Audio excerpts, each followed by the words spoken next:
Hello and welcome to In the Pocket. My name's Jonny. And my name's Chris. So you can say, my name's Handlebar. Two totally average bass players, and we're here to talk all about that bass and moustache, ? Maybe, we'll see. As well as answering your questions at home. Each week we take a look at the latest news and maybe break down some tones, all to give you the lowdown on the low end. Chris, you have a moustache. How are you? I've had a moustache for a while. We know this. It's extended. Well, well, exactly. Now it's worth talking about, you know. I know I've got planning permission and I've knocked through. We'll be opening a new room I've got an extension. Nice. How are you? I'm lovely. I'm very warm. It seems to just be British listeners will know, international listeners may be confused. It's muggy today. Yeah. Are you muggy? I feel muggy. Muggy. I'm very muggy. I've been, I mean, you can see it shining on my forehead here. I'm feeling a bit shiny, and I patted down before we began. Yeah, I've been wiping the whole time. So if you just see this a lot, I'm very sorry. That is for the visual watchers of this video anyway. But there are audio listeners out there as well. So you can listen to us on the go, watch us on your iPad, in the bath, whatever you want. You can see our wonderful faces. Chris, exactly. Today's episode, we're going to be doing a bit of a catch up because if we haven't done a you and I episode that hasn't been like a special out somewhere or, you know, have guests on, things like that. We haven't done a normal episode for a long time. So we haven't really had a chance to talk about some of the latest releases that have come out. And there's been quite a lot. Even more than what we're going to talk about in today's episode, but we're going to kind of look at the headlines and so people can hear our thoughts about what's been happening in the bass gear realm of the earth. This is very true. It has been a while. I can't remember when we just did just me and thee, like a news special or like a non-guest episode or a non-in-person episode. Like, it's nice, don't get me wrong. I've been looking forward to this one though, just like just a me and thee going through some bass releases. We're going to talk about some really good stuff on the Patreon later on, which I'm really excited about. And I get to dish out some real world knowledge, which is rare for me. But yeah, it's nice. It's nice to see your face. And I feel like, because I think it's more I've been dead busy. Like I'm in the hurt locker when it comes to gigging at the moment. Like, I've got gigs coming out of my bottom. Exactly. I feel like I've not spoken to you because every time you've messaged me, I've not got back to you until like 7 hours later. And I'm like, sorry, I've been on stage for 4 hours today. Our long-term relationship is really feel like our time zones have been out. Because I feel like we actually are in a different time zone. Yeah, I'm a man of the early morning and a man of the night. Man of the night sounds like I'm calling you something else. So, and you would be absolutely correct in that example as well. Two totally average men of the night. Nice. I am a man who's recently moved into the local area. Hot single bass players in your area. That's not me. No, definitely not hot. No, or single. Should we just kick things straight off with some bits? I think we should just dive straight in. Sorry. Did I hit the thing then? I did, didn't I? You did, and it was like a gong, like bong. Hang on. The next one. The first piece of news. Gong. That sounded a lot worse, actually. Sorry. Let me just straight up hit it. 1 second. You ready? The first piece of news. Yeah, that was pretty disappointing. If you're listening to this episode, as I say every week, I apologise. Yeah, if you want to go and subscribe to us on the YouTube channel, just search for In the Pocket Podcast, and we will come up. There is a couple of other In the Pocket podcasts, but look for the logo, look for our faces. We're normally going, whoa, in the thumbnail, so check that out and go and subscribe over there. Even if you don't watch it. We never used to be near the top. There used to be like, there's one or two other podcasts that were always in front of us, but not anymore. Which is down to you, so thank you very much. That's what you guys have done, you wonderful people. Wonderful people. Nice. I'm going to share my screen, and let's get going, shall we? I'm ready. I'm going to rotate my chair to the left slightly so it looks a bit more aesthetically pleasing when you edit this. I'm going to flip you around so you're facing the wrong way. Please do. I honestly don't mind. And dear listener at home, you can admire the nice shelf that I've decorated in the back of the episode, which I'm very happy with. Man, showing up. Only had 4 nervous breakdowns while I was making it, so very good. Very good. Nice. Bon appetit. The first Born apple teeth. Let's go. The first piece of news I want to talk about is probably I would say the most impactful, the one that everyone's been like, "Oh my god!" Would you argue it's been a deep impact? See what I did there? See? Anyone? No? Just keyframe me in there, Johnny. Just do the zhoo, zhoo, and back out again. We don't put that level of effort into this. Absolutely not.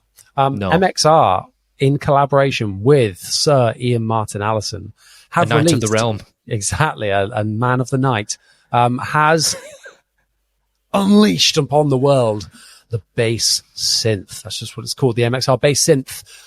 This is an absolutely genius product idea, the perfect man to collaborate with on this, and it has seemingly gone down an absolute storm, taking over the internet, and is sold out in many places online, I believe.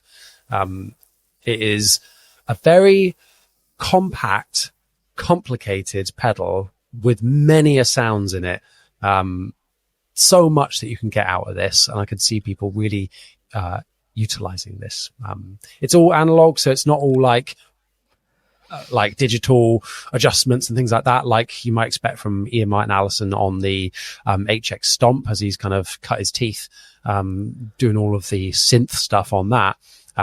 But to have it all in one like analog pedal like this, I think is really, really cool. It does have presets built in that you can save to it. And each of these knobs has hidden controls as well. I'll talk more about that in a minute. Obviously, Chris, you've heard many demos of this on the internet, I assume. What's your I cannot thoughts? escape it. I cannot escape this pedal. Yeah. Everyone's got one. I mean, to be fair though, if you've got an internet connection, you are subscribed to Ian, whether you like it or not. You can't escape the man, and for good reason, clearly. This is mint, this pedal. When I first heard of it, I was a little skeptical, if I'm being honest. Oh God, that's on. I was a little skeptical, to be honest, because I feel like I say this in a good way. Like when I feel like Ian brought back the octave pedal to like not the mainstream bass player, but like just the bang average bass player, someone like me. I didn't really care about octave pedals or that octave sound or trying to sound like a bit of a synth until Ian started to just like appear, either through himself or through SPL or all these other kind of things. And I think his influence on that corner of bass tone is huge. Yeah, so it makes particular. I feel like octaves haven't really left the realm when I've seen like, everyone's got like an OC2 on their board and like these types of things, but it's never previously a bit of me. But then no, me neither. No, but this is like the synth stuff has exploded in the last couple of years, and I think you're right. Ian is solely responsible for that, I would say. Obviously, I'm not saying totally. I don't think there's anyone. No, obviously, there's lots of others historically. So historically, when I think of the octave pedal, I think of Guy Pratt, like like a Pro Madonna and all that sort of stuff. But like and people like Tony Levin and all that sort of stuff, or even like Mike Kerr from Royal Blood sometimes. But like right now, especially in like the social media space, Ian is the king of this by in my opinion a very, very, very long way. So it makes absolute sense to me if a synth pedal was going to come out, and especially something that wasn't just going to try and be the deep impact or the micro synth, just its own thing. Ian being the person to kind of like command this, I think it's an absolute no-brainer from MXR. I think they've just printed money here, clearly. Yeah. And he is like, the market research is already done with his skill set and the amount of questions he gets on the daily about all of this stuff with the HX Stomp and synths and presets and things like that every single day, you know, tens of messages, so much. And so he knows it all about this kind of stuff. So he's the perfect man for the job. I do think this You've played this, haven't you? Yes. I got my hands on one before it came out, which was very lovely. And it's fantastic sounding. It took me about 3 hours to get into it. Really? Yeah, is it one of those where even with the presets loaded in and stuff? Well, the thing is, the presets load in. I wanted to explore my own and create my own presets because I thought like everyone's going to demo the presets and whatnot. And like, I want to just because there's like factory presets on there, but you can create your own, of course. So I was like, well, I'll create my own. But the problem is that when you hold down the voice button at the top here, all of the knobs change to something else. When you hold down the shape button, all of the knobs change to something else again. Oh, I see. Right. So there's not 6 controls on here. There's 12. There's 18. You know, like there's and then you can press the voice down for a different voice and press the shape down for a different shape. So there's like so much you can do and so much to like how anyone can operate this pedal without a manual. I don't know. Yeah, as a man on the spectrum, that either intrigues me greatly and I could get lost in it. Although what would probably happen is I'd go full Jeremy Clarkson and get 5 minutes into it and go, that's clearly broken. When it's not, it's clearly me. But this is what people said about the Kemper for a long time. I had a Kemper, the rack unit, and that's got a million submenus. And if you don't know where everything is, kind of like, you know, when you try to like when we tried to do stuff on like the menu system of our cameras, because they have so much stuff in them. I don't remember where things are, you know, like how to change the white balance. If it's not hotkeyed to something on the camera, I've got to go into like menu this, sub-menu 2, and it's very fatiguing. And I imagine this can be a little bit like that. But at the same time, this needs to be pedal-sized, doesn't it? And I think it's important that they didn't offload all this onto an app. 100%. Because I bloody love a digital. Yes, I bloody love a digital workspace, like, you know, plugging into something like the Dark Glass Suite or the desktop version of the Quad Cortex. But pedal connected to Bluetooth, get in the bin. I'm not doing it. I'm just not doing it. You all know how I felt when the Dark Glass, that fuzz pedal, the Dark Glass fuzz pedal came out, and there were those trim pots on the back. I made my thoughts very clear on that, and I'm glad this hasn't quite done the same thing. No, yeah, and to keep it all analog and inside, then I think that's much better. You can have an expression pedal with it as well, which I think is, and a tap tempo, which I think is perfect for something like this. But yeah, it is just a bit confusing to get your head around. Once you do that, that's fine. But it's just a bit of a warning. If you don't like that kind of thing, you don't like tweaking, then this might not be the one for you. The presets are a godsend because obviously you can save your sounds, etc. But if you're a tweaker and do things on the fly, you need to remember all that. I could see that being a problem. But a fantastic sounding product and an excellent idea altogether. I think they've done the best they can. Maybe they could have labeled some things a little differently, I think. But does it track well? Fantastically. Yeah, some people complain about the deep impact doesn't track very well, or the bass micro synth can be a bit like yeah. Speaking of, let's move on to the next bit of news. That was just great tangent there. Thank you. I'm glad somebody's noticed. This is broadcasting. Profesh. I want to move over to a little site called gif4music.com. And this is probably the latest bit of news, I'd say, this week at time of recording, that this news hath broken. We've got a new affordable brand on the market. This is Hartwood. Sub £200 basses that have just been released. GIF Music's own in-house brand. We've got 2 basses on here. I'm going to show you them very quickly. Let's have a look at the Delta, which is a short scale. I'll explain that in a minute. For under £200. Short scale. Yes. Well, there's a little. It's up in the air as to what the scale length actually is on these. So really, let me show them to you first. Yes. So okay, I'll have a question for that, but do tell. Continue. Well, I'm going to tell you right now. Okay. On their website, they say it's a 29-inch scale as opposed to a 30. So a shortened short scale. A slightly shorter short scale. Okay, yeah. Which, still call it a short scale. That's fine. I've got both of these basses in this room. I've measured this bass. It's in between the two. It's closer to 30 than it is 29, I'd say.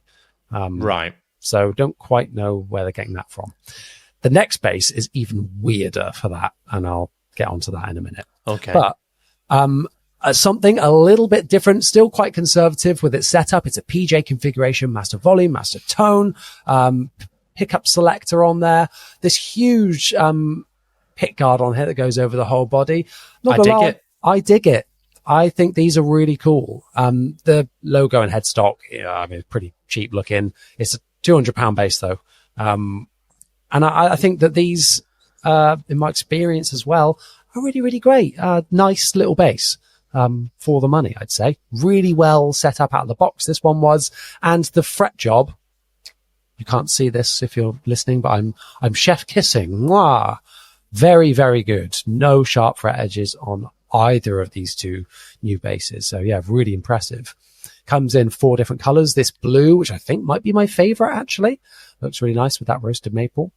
They've got a sunburst, which I can give or take. I feel like on this bass, it probably looks a little bit cheap with that. Yeah, unfortunately, it does look a bit.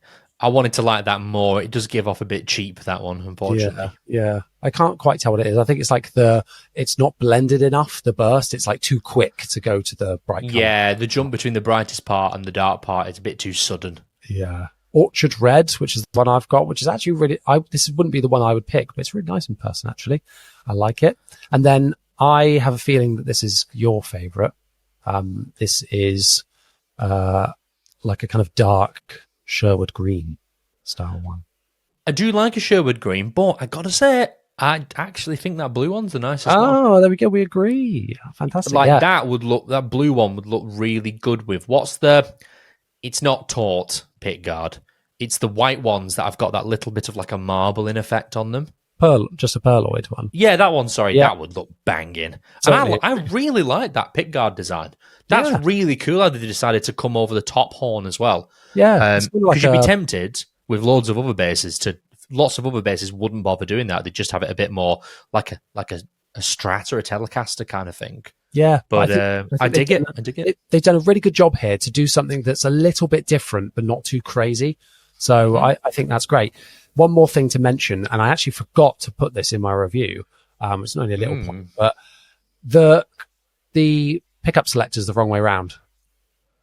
Oh, is down the neck pickup? Yeah, and up is the bridge. Yeah, that's ridiculous. Yeah, as a guitar, as a somewhat sometimes professional guitar player as well, that is unforgivable. It's so annoying. No, but yeah, there we go.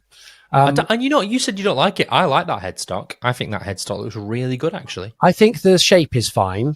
Like, it works bass. I think just the logo looks a bit cheapy-weepy. The logo's a bit, but what can you do for 200 quid, really, at the end of the day? That's it. And it's roasted maple necks, obviously, basswood bodies, and laurel fretboards, which are a little bit dry. But again, I like the inlays. I think they're cool. They kind of wrap around to the edges, which is a nice detail. So yeah, I think that's cool. The next one I want to talk about, this is the one that people first catches their attention. And I had a bit of an emotional journey with this bass. This is the Satellite. It is a Telecaster. Imagine this, if you're listening, a Telecaster-esque style bass with one P pickup right up in the neck position and a surfboard shaped pick guard. I'll let your imagination take you away. Yeah, these are wild. I love it. I'm not going to lie. I love it. I understand when people are going to be like, no, don't like that. But I think this is great. I was the same at first. I was like, oh, that's interesting. And then I got it and was like, yeah, this is actually pretty rad and tubular, man. That's what I said. Radical. I should change my review title to that. So radical, bro. I just want to go back to that picture there. I mean, that I said the laurel is a little bit dry. Not gonna lie, you can kind of see it in that photo. Look at the bottom of that neck looks a bit crispy, doesn't it? Yeah, that's one of the cheap sub £200 details coming through, like the sharp edges on the edge of the fretboard where it's a little dry, and then like the pickup covers are like sharp, like the edges. It's things like that. The fit and finish is kind of a little rough around the edges in places, but I mean, for £200 is still pretty good. And you're getting something a bit different, but don't be expecting like incredible build quality with these, because you're kind of getting what you pay for, I would say, while still retaining the value. I can see or tell you're kind of like wincing at these a little bit. You know what? I'm into it. Oh, there we go. Your face was suggesting otherwise. I don't like that one. I don't mind. I don't mind this one. The burst. Yeah, no, not for me. Yeah, the burst is horrible. But that white, that sort of like Olympic off-white, is really quite nice. I would prefer. I have no problem with the placement of the pickup. I think if you're going to get a pickup and jam it all the way up by the neck, you should have maybe not, or maybe like a different looking P pickup. Well, I think it's a bit ugly, really. Well, let me tell you, and spoiler for my review, because I thought you were going to say what I said, because I said something a bit similar. Because I actually think that if you're going to do this with this P pickup position, then reverse it.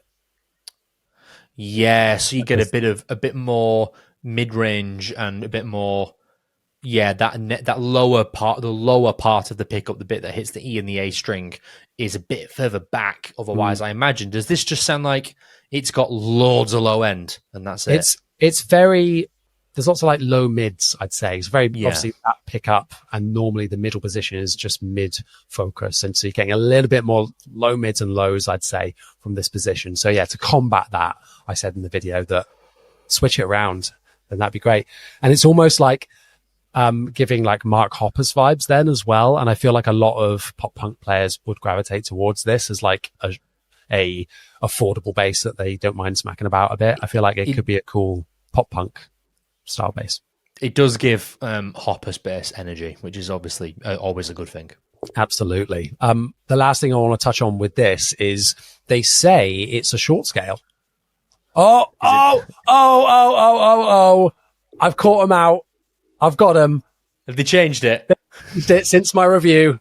The power. The power of influence.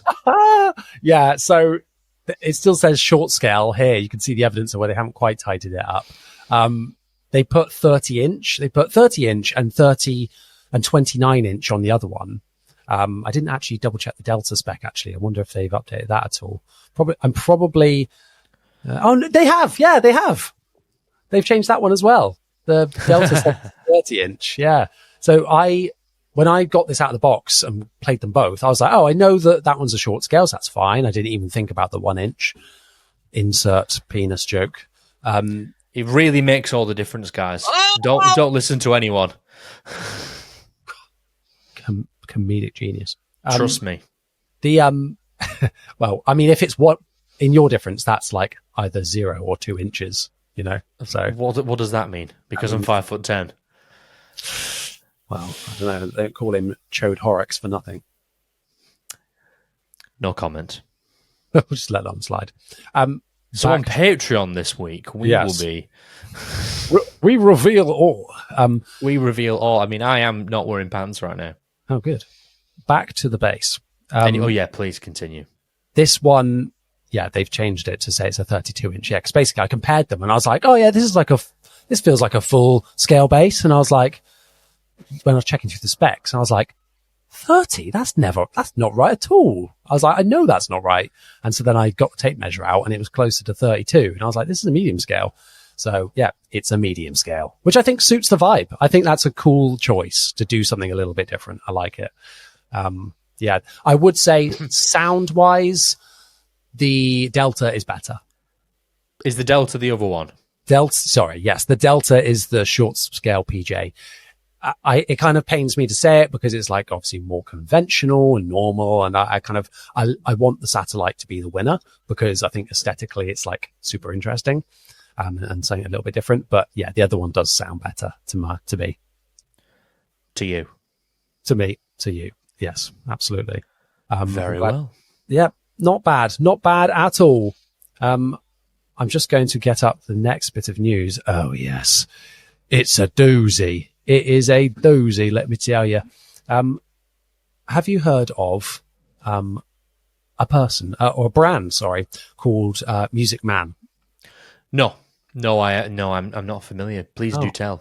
Well, have you heard of a little-known person such as Pino Paladino? Sorry. I'm sorry. Can we just roll that back a minute? What did you just call arguably the greatest living bass player of all time? No. Pino Paladino? Normally I'm like, cut that. That's going to be an Instagram reel, but maybe we shouldn't cut that one. No. Fuck. And you know what? He said he'd come on the podcast and everything. Great. Yeah, not anymore. Pino Paladino. You could see how I got that wrong. You got pedos on the brain, Johnny. Yeah. Interesting. I just love them. Yeah, no. Wow. I'm so sorry. YouTuber cancelled after vigorous hard drive check. Wow. I'm so sorry. Check his hard drive. I'm so sorry. Let's see if Johnny made any weird tweets back in 2010. The James Gunn effect. He's turned out just fine. Apparently, Superman's amazing. I've seen it. It's pretty good. Have you seen it? Yeah. Is it good then? Opening night, baby. Yeah, I enjoyed it. Let me give you my quick review. I know this is slightly different. No, please do, because I'm very busy, but I really want to try and watch it. It was really good. It just starts immediately because it's not an origin story. It's just like bam, you're in the middle of like action, and you're like, oh shit, like we're straight in, are we? Cool. And he kind of starts out on the back foot. It's like kind of. He learns some lessons along the way and all this, like that story stuff is good. It's kind of intentionally wacky and like hyper real, the world. So don't take it too seriously. Like it's kind of like crazy on purpose and super colorful. And I like that. I was a bit worried and apprehensive going in when they first announced that James Gunn was going to be doing DC, because I was a bit like, oh, so we're just going to get like Marvel 2.0, are we? Like, okay. I thought like we were a bit fatigued on this now. Yeah, something a little bit different, but it's a pretty strong start, I'd say, to the movie stuff with James Gunn at the helm. So yeah, good. That apprehension is still there, but if we could just get the highest quality of that, like Guardian stuff, moving forward, great. I do have some complaints about it a little bit in terms of like emotional pull on the film and like what it was about, and that could have been a bit clearer in terms of emotional themes. But I won't say anything more until you've watched it. Okay. Very well. Well, I'm going to try and watch it very soon because I'm a big, as you know, I'm a very big DC guy, a lot more than Marvel. And every trailer I saw, I thought this looks pretty good, But they've not cast the Batman yet for this universe, and I'm very intrigued to see where they go with that direction. Well, it's still up. Batman's my guy. It's still up in the air, isn't it? Because they're still doing the next. The Batman. Yeah, Robert Pattinson is getting the Batman too. So it's at the moment, James Gunn is saying it won't be connected in any way. It's going to be its own universe, as in Matt Reeves' Batman films. If he does more than the second one, I don't know, but they are just their own thing. Yeah, like how Joker was and stuff like that. I've heard such mixed things because I heard that originally, and then I had him going, well, maybe. Yeah. So I don't know anymore. Yeah, I don't think they should do that. I think they should let let Matt Reeves do his own thing. Yeah. And then, because I think the Batman they should have for this cinematic universe should be more of a closer to like a comic book Batman, like a bit more like, let's not have a black suit, let's have like the blue cape and stuff like that. A bit more.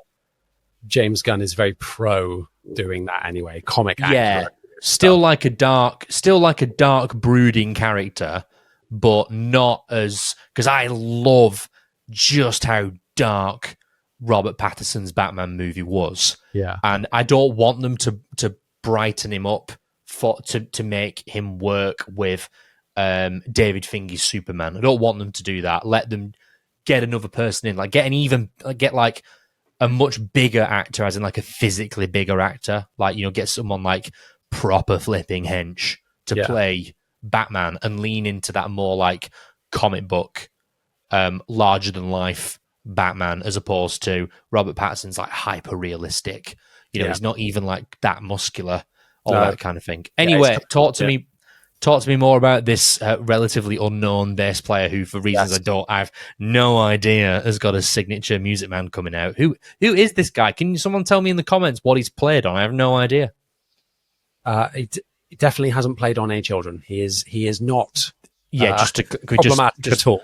We'd just like to make it very clear. We in the Pocket do not believe for one moment that the bass player known as Pino Paladino is a kiddie fiddler. Okay, we don't. I didn't. Anyway, John, I have no affiliation with one Jonathan Dibble. The address of number 8. Right. Cancelled. Okay. Anyway. Let's talk about this, shall we? Let's, Johnny, before you end your career any further. Anyway, I was nearly outing Pino, apparently, from nothing. I know, bloody hell. Pino Paladino. That's how you say Good. it. Pino, we know him, we love him, has got a signature Stingray. Yes, inspired by his 1979 Sunburst Stingray. This is such a long time coming, I think, for us to finally get this. It comes in a fretless and a fretted version, which I think at the same time. At the same time. Yeah, absolutely love it. I think that's a great idea for them to have done that. Very expensive. Obviously, these are priced on the $3,500 end of the spectrum. That's in dollars, that is, so maybe a little bit less for us, but still it's going to be well over $3,000 in pounds as well. We've got of course, like the mutes up on the bridge, which is very cool. One thing that I really like about these more like classic inspired Music Mans is that Ernie Ball have definitely taken one for the team and let them take the name off the headstock, which I think is great. Like, it doesn't say Ernie Ball anywhere, probably on the backplate or something like that, but it looks like the classic pre-Ernie Ball Music Man logo on these, which I think is great. 2-band preamp on these only, which, big fan of that. Have you heard these at all yet? I haven't, and I imagine we're going to in a second. Before we do, though, Johnny, can you just say the sentence, it comes in a fretted and a fretless model? Because I spoke over you during that moment, and I feel like it's pivotal when we inevitably upload this as short-form social media content that I let you say that sentence. So if you could just say that again for me, that would be great. Oh, okay. It comes in a fretted and a fretless version. Is that good? Very nice. Yeah, that'll do. That's great. Thank you very much. Moving on. No, I haven't heard these. Tell me more. So I didn't know if you know this, but it comes in a fretted and a fretless version. That was pretty smooth, wasn't it? That's going to be good. Comes strung with the Pino signature flats, which are, expensive enough as they are. And yeah, it sounds great. That's all I can say. The thing is with Stingrays for me, it's like the more expensive you go, it's like the more clarity and crispness I feel like you get. And this kind of doesn't have that. It's going for the more like smooth, warmer sound out of a Stingray. So when I hear it, I'm just like, yeah, sounds great. I'm sure it feels great too. it wouldn't, if I was to buy a Stingray, this probably wouldn't be the one, just because it's not really designed for like what I want out of a Stingray, perhaps. But yeah, absolutely love it. I think it's a great idea. No doubt these will sell really, really high. I don't know if there's a limited number. I think there's a very limited number of one of them or something like that. I saw somewhere, but, yeah, I think it's fantastic. Just kind of replicating his old bass. I think it's a fantabulous idea indeed. Any So more cool. comments? Yeah. So cool. Pino Paladino, one of the greatest bass players of all time. If you stood next to John Mayer on stage, you must be pretty good. Have you seen Pino in the flesh play? No. I have. I assumed you had when you asked me if I had. I felt Your like assumption. You felt like right. I was leading you somewhere, and you were right. Yeah, when I went to see John Mayer in maybe 2019, I'm going to say 2018, 2019, and Pino was playing bass on that tour, and it was his birthday at the same time. So I've seen Pino Palladino on his birthday, and it just goes to show working musicians, you still gig on your birthday, absolutely, whether you like it or not. I've almost always gigged on my birthday, just whenever it's fallen. It's a joy, you know, and it has to be a joy. You have to enjoy it and then not want to stop on your birthday. It should be your favorite thing to do, right? I don't know. You're like, no, absolutely you not. you gig the frequency I do, and then I mean, we'll talk. maybe not gig a wedding. I can understand why that wouldn't be. True. I played, was it last week or the week before? God, they're all blurring into one now. But I played one wedding quite recently that like really went off in a good way. Like good. really good, and it wasn't too far away. It was about an hour away from where I live, which is magical. You'd think you drove an hour to play a gig. That's ridiculous, but that's like winning the lottery. If I'm home before 2:00, I am over the moon. That's 2 a.m, not 2 p.m. Played a wedding that really went off the other day, and it was really, really good. But yes, that's completely irrelevant. I really like this bass. Am I going to get one? No, not at all. Too expensive for a start. Not that it's too expensive. I'm sure it's really good, and what it is worth the price. But I don't think I'm ever going to spend $3,500 on a musical instrument. And this is, like you said, this is not the Stingray for me. I take it or not. Big issue with spending that much money on a bass if it's not a custom. And, I'd be inclined to agree. Yeah, unless it's very small builder, you know, and like very, very unique or something like that. Yeah, I struggle to justify in my head spending that unless it's something really unique or built for me. So there we go. Yeah, I ultimately I agree, and also I get a lot of flack for this, but I think you're all wrong. Free band is the way to go on a Stingray. I expect the majority of people agree with you. So I think it's only myself and Matt Parker that enjoy a 2-band. Well, there we go. Says it all, doesn't it? There we go. Love a free band. I love that mid control. I'm always going up and down on it all the time. Love it. Love me some mids. I am mid. Well, speaking of things that are mid-priced, the next thing I want to talk about is Fender Wender. They've released some new basses. Fender Wender. Like a Fendi Wendy. The Player 2 modified basses. I keep getting the name of these confused because they did the vintage modified Squiers before, but that's slightly different. So essentially, these are Player 2s, but active and new finishes, which is semi-fun. So yeah, let's have a look. We love a semi here in the pocket. That we do. Let's have a look at the jazz bass for the first example. I believe this is a 3-band, so you'll be very happy, Chris. It is noiseless pickups on these. No, don't go down the bottom of the page. Some cool finishes. Some I'm not so fussed about. Look at this purple. Dusk, it's called, the finish. Pretty cool. I like the pearloid pickguard. This metallic green, which you can give or take. I imagine in the flesh it probably looks better. A sunburst, very classic looking. Done better as well. A better sunburst. I think. Absolutely. I really like this white with the pearl, maple. I think that's class. and then a blue, which is kind of whatever. Blue's the worst one. Blue's the worst one. Give us the Lake Placid instead of this, please. Yeah, totally agree on the white. By the way, the white's the best one. Really nice, really nice. I used to poo-poo active Fenders a lot. I think in recent years they've been fantastic, though. The Meteora sounded great. The Player Plus, really, really good. That's where I have a bit of a question, because this is £1,050 direct from Fender, so price won't be crazy different. It's got rolled fretboard edges, just like the normal Player 2 stuff, etc.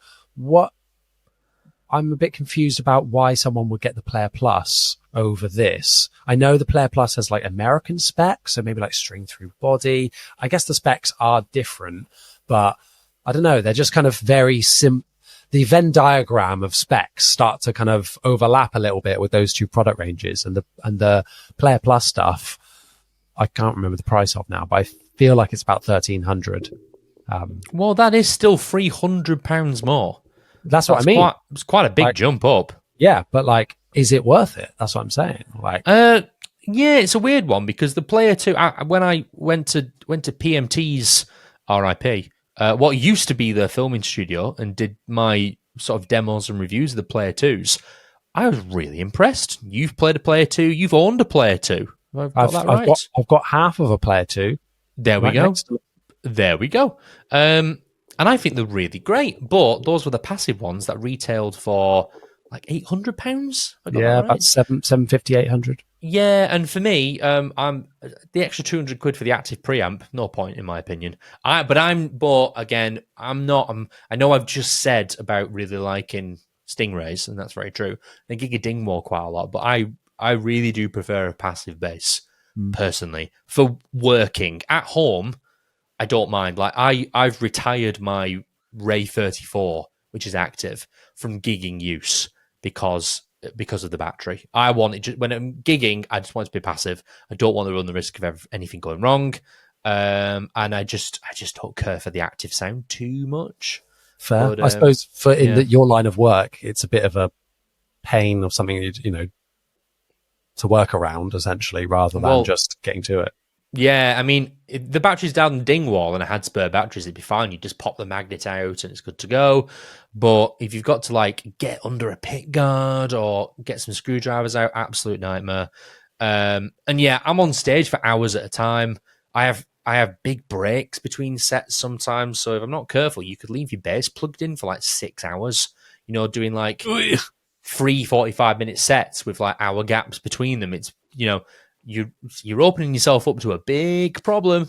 But these look really good. I just think, but also though, £1,000 for a Mexican-made bass, despite it being good, because the Player 2s do feel really good to play, this is a lot of money. Yeah, and I feel like is it justified for just an active preamp going in there? I don't think so. Not sure. I feel like it's maybe £200 too expensive. Wait, how much did we say? So, I reckon £150 more than the passive one, maybe. I might be being a bit frugal there. I'd say less than that. I think it should be about £100 more for it to be active, I think. Okay. Because that preamp won't cost that much to put in. No. Interestingly, I'm on Fender's website at the minute. I've just been scrolling through. I can't see the Player Plus listed on here at all anymore. Maybe they've removed the Player Plus, then this is going to occupy that gap, making it even harder to buy an American Fender these days. Yeah. Maybe which is silly. You shouldn't be spending £1,500 and up. Yeah, for a Fender. These are too good. I don't think. Fender are not a boutique brand at all. No, absolutely not. It's Fender. It's just Fender. Yeah, for sure. I'm going to switch things up and keep things in the... Oh, actually, we haven't spoken about the Pbase. Sorry, let me just show you that. Give me the P. I'm just going to keep it on this screen because we're very similar in terms of spec, but we've got a absolutely disgusting yellow. That yellow looks like the bad guy from the Sin City movie, and I mean that in a bad way. I was going to say, and you like that? No, yeah. God, no. No. Great film. Not a fan of that guy, though. Moving on. No. PJs, get in the bin. Fender, stop making everything active a PJ. But then again, do you want an active P? I don't think you do. Yeah, I think that's the P. I don't think. Have you got an active P, Johnny? You've got a very active P, would you say? Yeah, I'd say it's definitely more active than passive for sure. Passive P is normally what we all want deep down, but there we go. A PJ in this context, I think, is good, but that yellow is absolutely grim. Yellow's so bad. I'm not keen on that green either. But that yellow is just diabolical. Yeah. Diarrhea yellow. Oh my God. That's like Mountain Dew piss. Actually, no, that would be... That's Sunday at Download Wee. That is, yes. and with like a pint of Sunny D, you know? Yeah, I never had Sunny D. I wasn't allowed. The purple again looks pretty good. I would say the winner is the white again, which is a bit boring, but... Yeah, the Sunburst, unfortunately, even... That was Sunburst white pickguard Fisher Price guitar if you're not careful. Yeah, for sure. Looks good on the purple with that the Pearloid. It does. Also comes in a 5-string jazz. It kind of annoys me when Fender do this, where they put different combinations on different types. Like, why has the 5-string got the burst with a Rosewood and taut, but the 4-string is a maple neck? I don't understand. I mean, if I'm being picky, the 4 looks infinitely superior with the maple neck. Yeah, I think so. I would maybe switch out. It looks very vintage. I would almost be tempted to like convert it to like a very vintagey style instrument, but it's active, so I don't know. Well, exactly. It defeats the point, doesn't it? Yeah. But I think these are interesting. I like the idea, what they're doing. Yeah, fair enough. I miss having a jazz bass, I miss that body. Yeah. I miss your body. Yeah, well, I bet you do. I definitely feel like jazz basses are on the up right now, in my opinion. Like, I'm enjoying them quite a lot. I've got a few here with me, which actually, to be honest, mate, I might, if you want one, I've got one that I think you'd be quite interested in. So maybe you can do me a little bit of a deal. After the show. Yeah, we'll talk. You and me will talk backstage. We'll talk shop. I want to move on now to still within the Fender family. Talking about a little something different because and I'll show you the jazz bass first if you like. Squier have finally some new releases. Woohoo! Incredible. Look at this. I'm into it.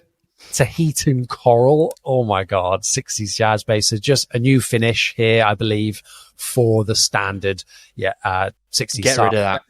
Yeah, and it's like the standard Daphne Blue, but I absolutely love this coral finish that they've got now on here. I think it's incredible.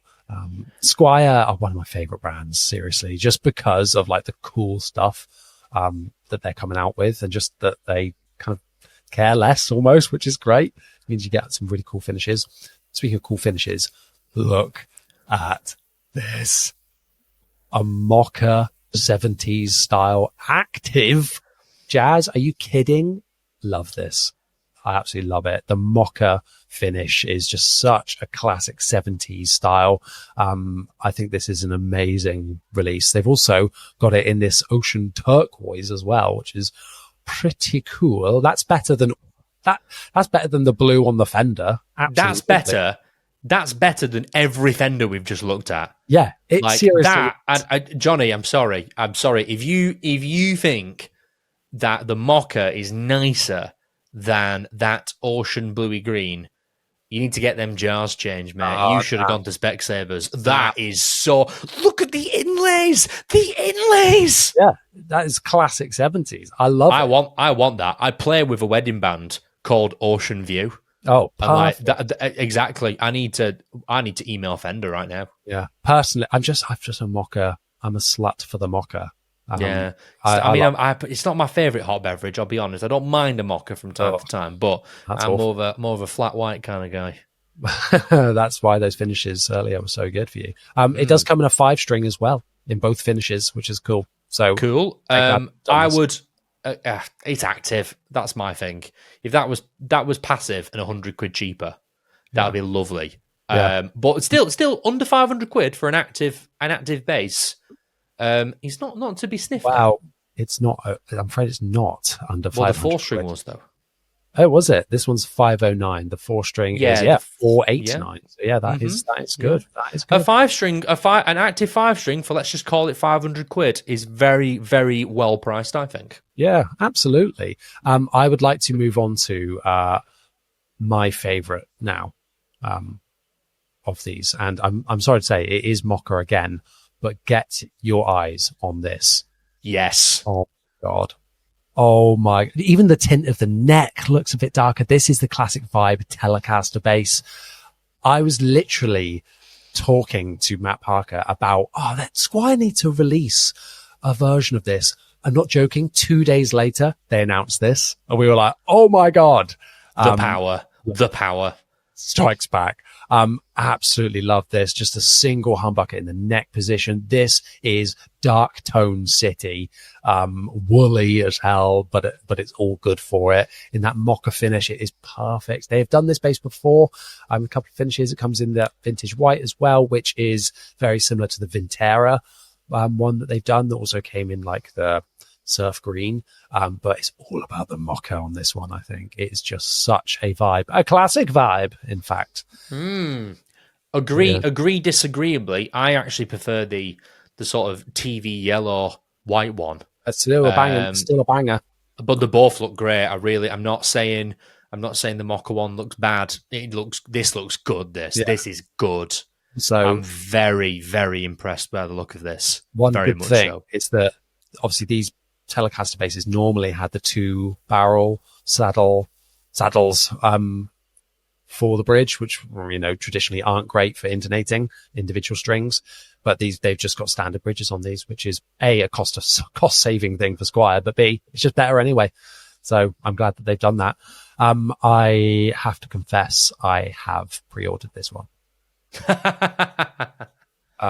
So I immediately the day I saw it bought the classic vibe Telecaster bass and mocha because whoa Nelly, yes please. So yeah, whoa Nelly indeed. This is a winner for me. Very good. I believe these are hitting the shelves in like August time, I think. So that's next month. So hopefully, I imagine it's probably going to get pushed back and back like they all do. But anyway, I can wait. That's fine. But very excited indeed. Would you? Too. Looks great. Like me to move on to the next bit of news? I would. Is this our last bit? We have 2 more bits of news, actually. Oh, okay.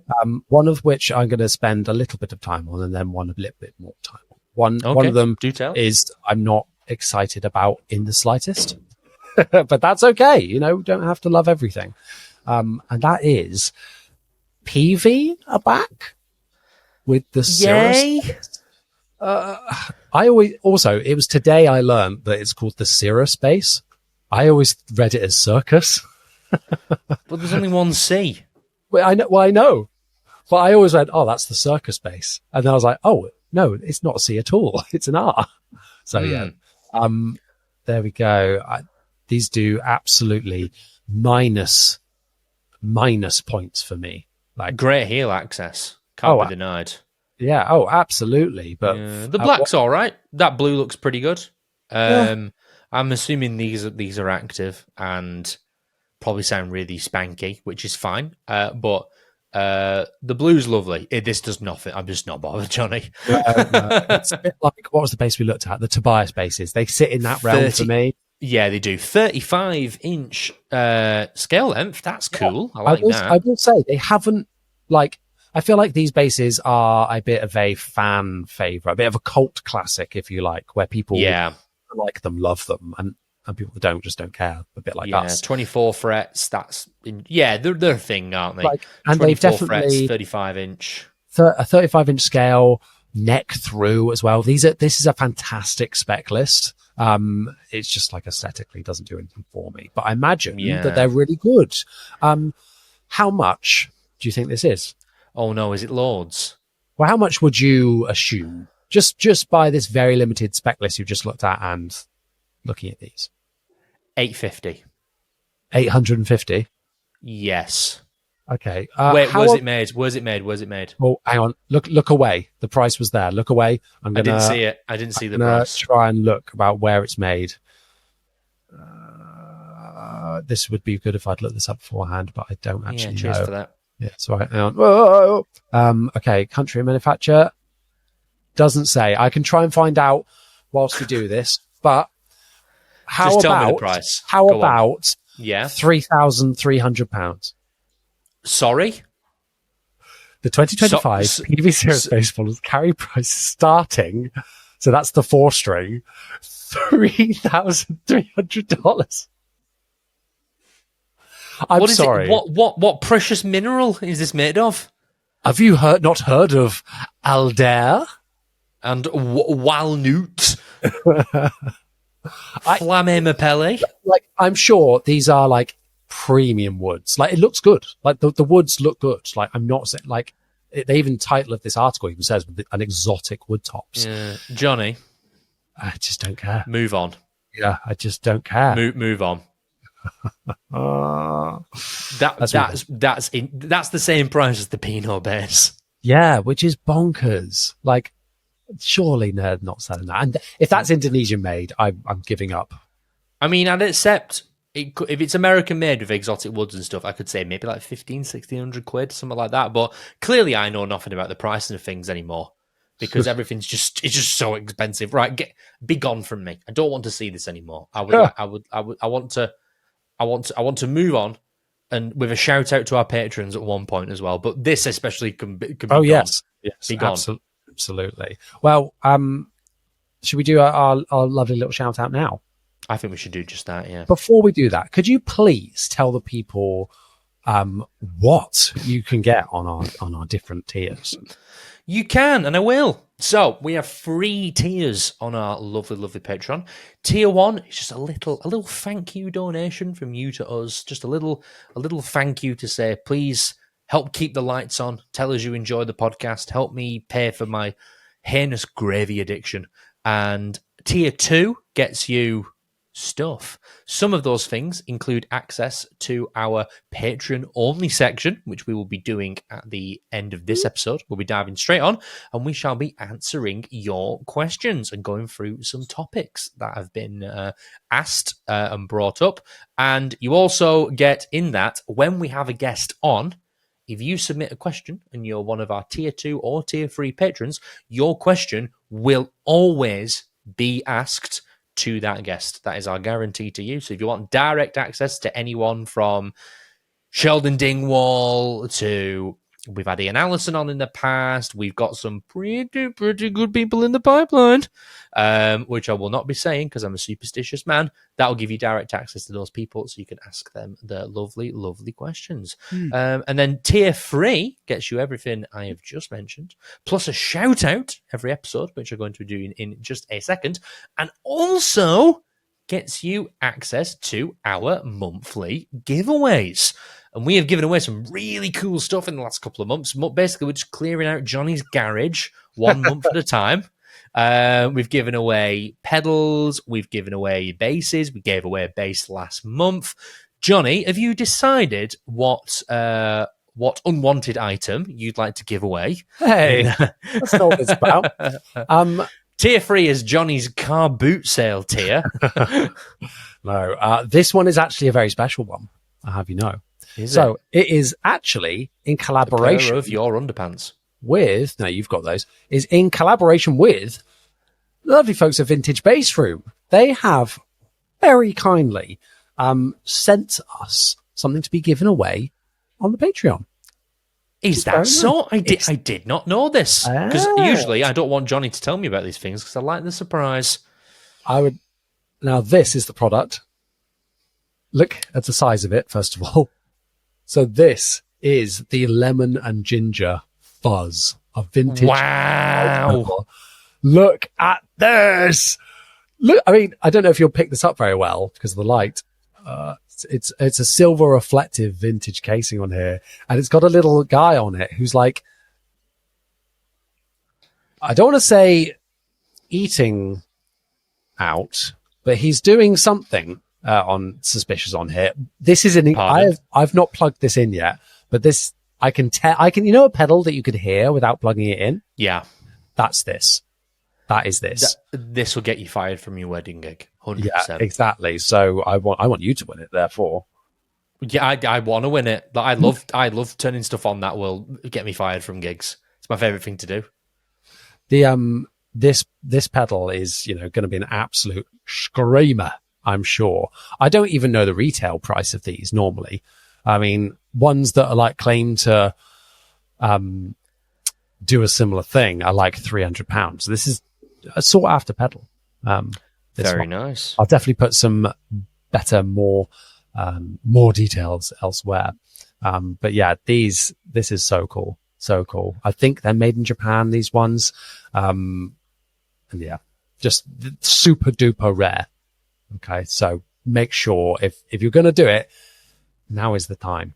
I have found one for sale, and it is at 49,800 Japanese yen. Oh, okay. So what? 280 quid. Well, should we do a calculation? Why not? Let's do that. Yen to pounds. Here we go. 48,000. Yeah, that's £250. So for an old vintage pedal, pretty cool. Who knew I was that good at currency conversion? I know, that's amazing.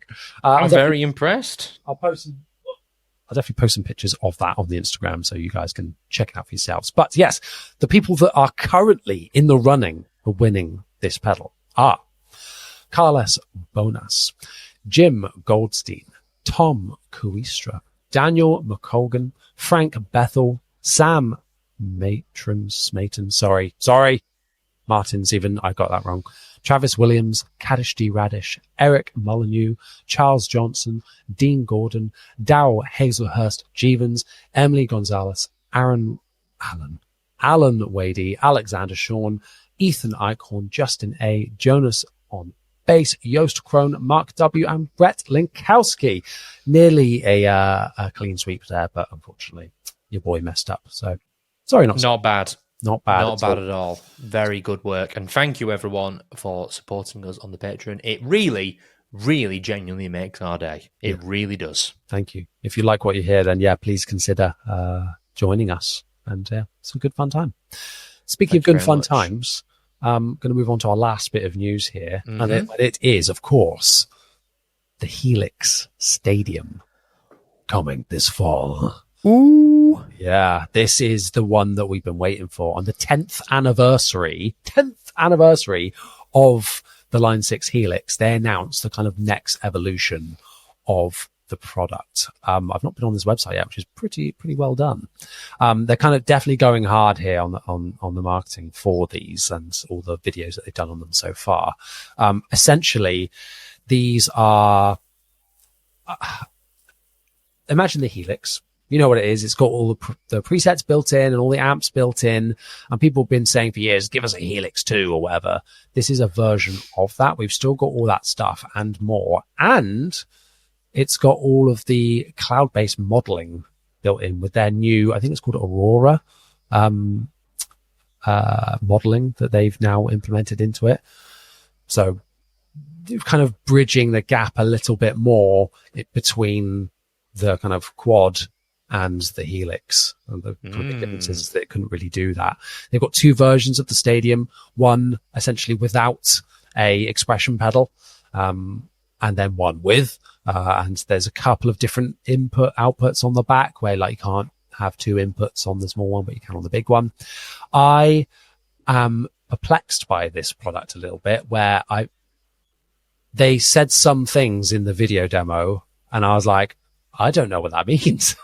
Like what? I can't even remember. I can't even recall like some of the stuff that they were saying about what it does and like how it uses the cloud, and uploads everything and downloads everything and has its own Wi-Fi and all this. And I was like, what?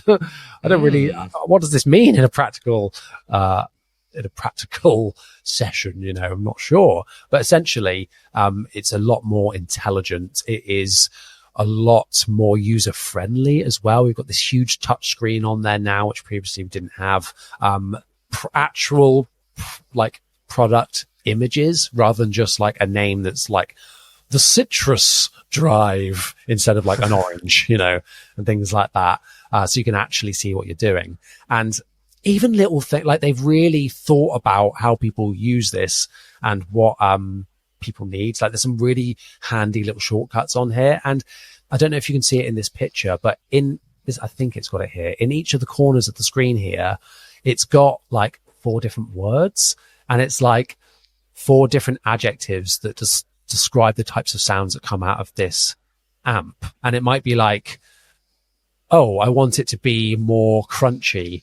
And so that's one of the adjectives. And you just drag your finger towards that and it'll give you more crunch. Or you're like, oh, it's softer might be the adjective. Okay, do that. So that if it helps you visualize your tone and gives you prompts like, oh, this is what this kind of aims for. Even like little things like it's got built in, this sounds so stupid, but it's so good, built-in descriptions of all the products. Like if I'm scrolling through, I'm like, I don't even know what this is meant to be, some of these products. But to have that, oh, it's based on a vintage, blah, blah, blah. Okay, cool.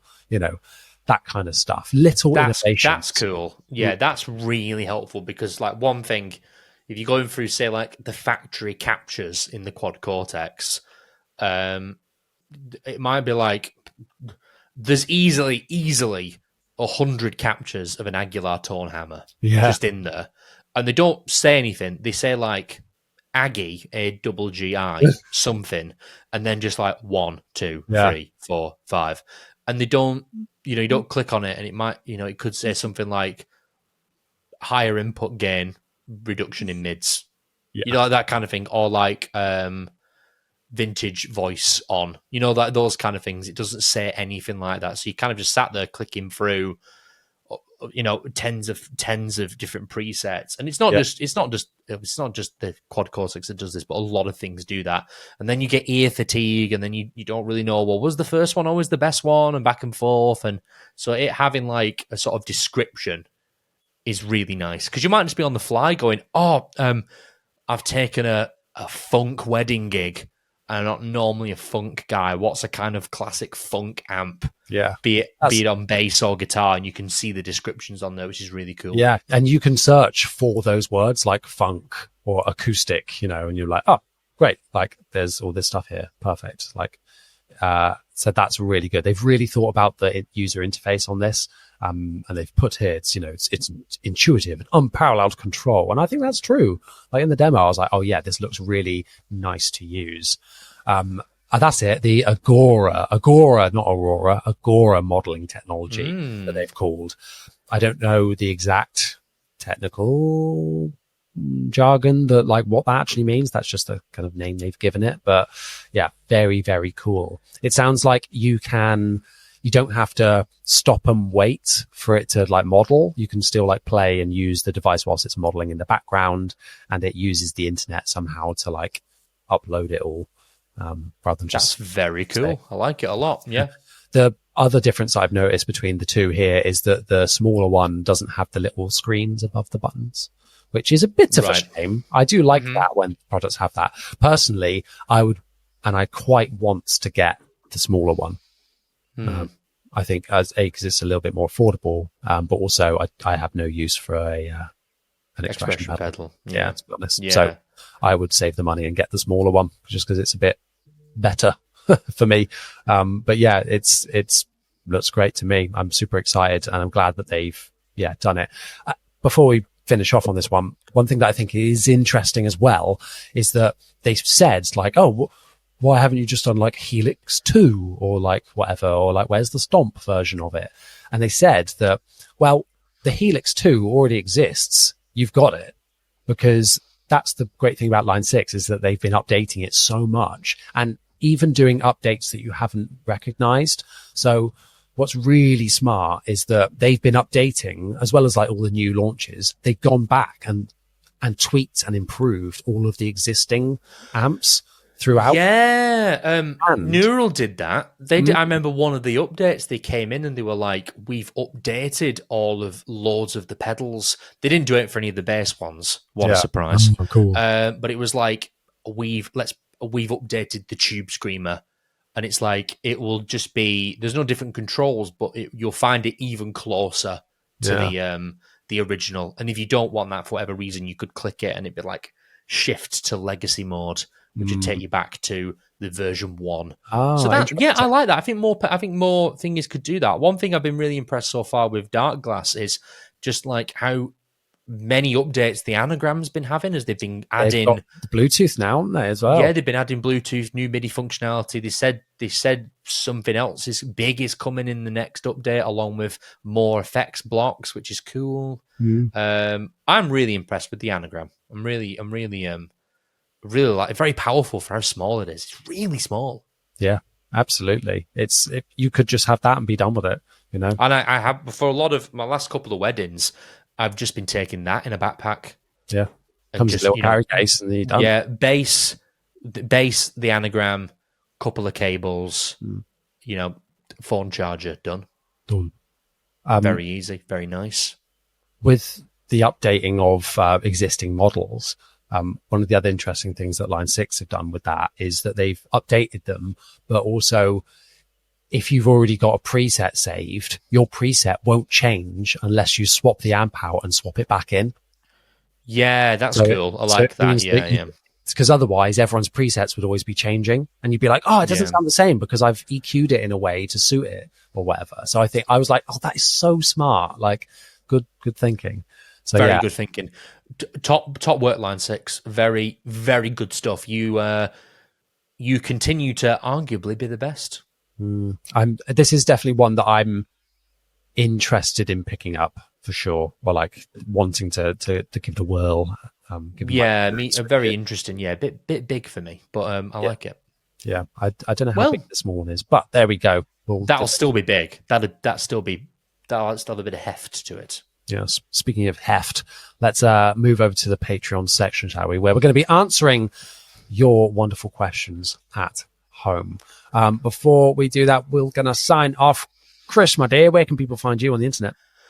You can find me quite literally everywhere under That Guy on Bass. Instagram and YouTube is where you will mostly find me. You can't find me everywhere. I've just realized I have TikTok, but don't use it. I don't have Twitter or anything like that. So YouTube and Instagram is where you want to find me. There is a really nice, if I do say so myself, video demo and review of the Dingwall SP1. And my next video, which I think will hopefully be out a week after this comes out, I'm going to do a little, I'm going to call it a surface level deep dive into the Dark Glass Anagram.